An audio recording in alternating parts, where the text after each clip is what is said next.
श्रियकान्ताय कल्याणनिधये निधयेतिनाम् श्रीवेङ्कटनिवासाय श्रीनिवासाय मङ्गलम्। लक्ष्मी सविभ्रमालोकसुभ्रूविभ्रमचक्षुषे चक्षुषे सर्वलोकानां वेङ्कटेशाय मङ्गलम्। श्रीवेङ्कटाद्रिशृङ्गाग्रमङ्गलाभरणाङ्ग्रये मङ्गलानां निवासाय श्रीनिवासाय मङ्गलम्। सर्वावयव सौन्दर्य सम्पदा सर्वचेतसां सदा सम्मोहनायास्तु वेङ्कटेशाय मङ्गलम्।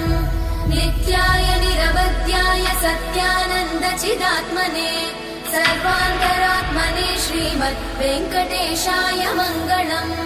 स्वतः सर्वविदे सर्वशक्तये सर्वशेषिने सुलभाय सुशीलाय वेङ्कटेशाय मङ्गलम्।